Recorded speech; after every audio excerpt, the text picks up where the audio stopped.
The 1920s roared. Jazz filled the air, but a darkness prowled the alleys of New York City. A predator stalked the city's vulnerable, his name whispered with dread, Albert Fish. He was a twisted soul, driven by appetites most foul. Children were his prey, their innocence a lure for his depravity. He took them from their homes, their playgrounds, their very beds, leaving behind only whispers and nightmares. Fish was a spectre, appearing and disappearing like a figment of a fever dream. He moved through the city's underbelly, a master of disguise and deception. He used various aliases, charming his way into the lives of unsuspecting families. He would gain their trust, offering sweets and promises of adventure, only to snatch away their children into the abyss of his madness. His methods were chillingly simple, brutally effective. He preyed on the weak, the lost, the forgotten. He would lure them with the promise of candy, toys, or a few coins, his eyes gleaming with an unnatural hunger. Once he had them alone, he would unleash the full extent of his depravity, subjecting them to unspeakable acts of cruelty and violence before finally silencing their terrified cries forever. The whispers started softly. Children vanished without a trace. Fear gripped the city like a vice. Parents clutched their children closer, their hearts pounding with every shadow that passed. Fish reveled in the terror he inflicted. He was a monster who fed on the fear, a ghoul who thrived in the darkness. The disappearances were too frequent, too similar to be random acts. A pattern emerged, a horrifying tapestry woven from the threads of missing children. The police were baffled, their investigation hampered by the lack of evidence and the fear that had gripped the city. They knew a predator was at work, but his true nature remained elusive, shrouded in a veil of secrecy and dread. Fish's taste for blood was insatiable. He did not simply kill, he savored the act. His crimes were those of a sadist, each one more gruesome than the last. He mutilated his victims, his mind consumed by a perverse and unholy hunger. He saw himself as a collector of souls, a connoisseur of pain and suffering. He would keep trophies, gruesome mementos of his heinous acts. Bits of clothing, locks of hair, even bones, all were carefully stored away as grim reminders of his conquests. He would later describe his acts in graphic detail, his words dripping with a chilling detachment that sent shivers down the spines of even the most hardened investigators. As if the murders weren't enough, Fish added another layer of horror to his crimes letters. He wrote to the families of his victims, detailing his deeds in grotesque detail. These weren't mere confessions, they were boasts, filled with a chilling pride that chilled the blood. He reveled in the pain he inflicted, deriving a perverse pleasure from knowing he held the power of life and death in his hands. His words were like poison, seeping into the homes and hearts of grieving families, shattering their last vestiges of hope. The letters were filled with chilling descriptions of his crimes, each word a hammer blow to the souls of those who read them. He described how he had cooked and eaten the flesh of his victims, his words dripping with a sickening relish that turned the stomachs of even the most hardened police officers. One letter in particular stood out for its sheer cruelty. Sent to the mother of Grace Budd, a 10-year-old girl he had abducted and murdered.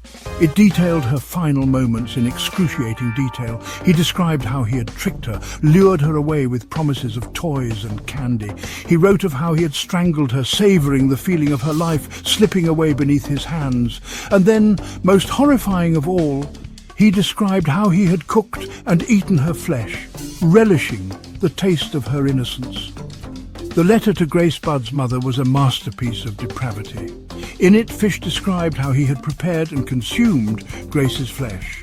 The letter was so horrific, so detailed in its depravity that the police initially dismissed it as a cruel hoax. It was simply too monstrous to be true. For years, Fish remained elusive, a phantom haunting the city's darkest corners. But even phantoms leave traces. He made a mistake, a fatal error that would finally bring him down. In 1934, after years of investigation, the police finally caught a break. A witness came forward, a young man who had seen Fish with Grace Budd on the day she disappeared. He provided a description, a name, Albert Fish. The police tracked Fish to a flophouse in Manhattan. He was an unassuming figure, a frail old man with wispy white hair and a nervous disposition. but beneath his unassuming exterior lurked a monster.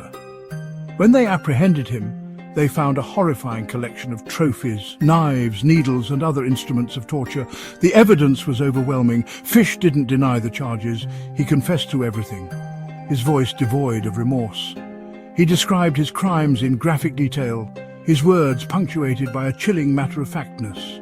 He seemed to relish in the retelling, his eyes gleaming with a perverse pride as he recounted his acts of unspeakable cruelty. The trial of Albert Fish was a media sensation. Newspapers dubbed him the Grey Man, the Boogeyman, and the Brooklyn Vampire. The courtroom was packed with spectators, eager to catch a glimpse of the monster who had terrorized the city for so long. The public was both horrified and captivated by this unassuming figure who harbored such darkness within him. Fish's defense was insanity. His lawyers argued that he was a victim of his own twisted desires, driven mad by the voices in his head. They presented a litany of experts, psychiatrists, who testified to Fish's mental instability. They spoke of his delusions, his hallucinations, his belief that he was on a mission from God to punish the wicked. The prosecution countered with its own experts. They argued that Fish was a cunning and calculating predator who knew exactly what he was doing. They pointed to his meticulous planning, his careful selection of victims, and his attempts to cover his tracks. They argued that his insanity plea was nothing more than a desperate attempt to escape justice. The jury deliberated for just 2.5 hours before returning with a verdict: guilty. Albert Fish showed no emotion as the judge sentenced him to death. He seemed almost relieved, as if the weight of his crimes had finally been lifted from his shoulders. Some speculated that he welcomed death, seeing it as a gateway to some dark paradise where he could continue to indulge his twisted desires for eternity. On January 16, 1936, Albert Fish was led to the electric chair at Sing Sing prison. He walked with a steady gait, his head held high, his eyes betraying no fear. Some say he even smiled as the guards strapped him in, his final act of defiance against a world that had sought to punish him. Fish was declared dead minutes later. His reign of terror was over. But the memory of his crimes and the chilling letters he sent would continue to haunt the city for decades to come. Albert Fish became a cautionary tale, a symbol of the darkness that can lurk in the human heart. His name became synonymous with evil, whispered in hushed tones by parents who used his story to frighten their children into obedience. He became a real-life boogeyman, a monster that haunted the dreams of a generation. The case also exposed the limitations of the criminal justice system in dealing with individuals like Fish. His trial raised questions about insanity pleas, the role of mental illness in criminal behavior, and the very nature of evil itself. It forced society to confront the uncomfortable reality that monsters don't always lurk in the shadows. Sometimes they walk among us, hiding in plain sight. Fish's crimes had a profound impact on law enforcement, leading to changes in the way missing persons cases were handled. The investigation also highlighted the need for greater communication and cooperation between different police departments. In the wake of the Fish case, law enforcement agencies across the country began to adopt more sophisticated methods of investigation and information sharing. Even today, decades after his execution, the case of Albert Fish continues to fascinate and horrify. True crime books, documentaries, and even fictionalized accounts of his crimes continue to captivate audiences, drawn to the dark allure of his story. He remains an enigma, a chilling reminder of the depths of human depravity. The question of Fish's sanity continues to be debated. Was he truly mad, driven to his horrific acts by an unyielding darkness within? Or was he simply a cunning sociopath, a master manipulator who used insanity as a shield to deflect responsibility for his actions? Whatever the answer, the legacy of Albert Fish serves as a stark reminder of the fragility of innocence and the ever-present potential for evil in the world. His story is a cautionary tale, a grim reminder that monsters do exist, and sometimes they wear the most human of faces. Albert Fish was a monster, but he was also a human being. This is perhaps the most disturbing aspect of his case. He was a father, a grandfather, a member of society, and yet he was capable of unspeakable acts of cruelty. His story forces us to confront the darkness that resides within us all.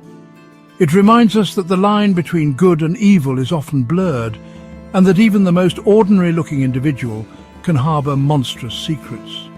The case of Albert Fish is a chilling reminder that the capacity for evil exists in all of us, lurking beneath the surface, waiting for the right moment to emerge.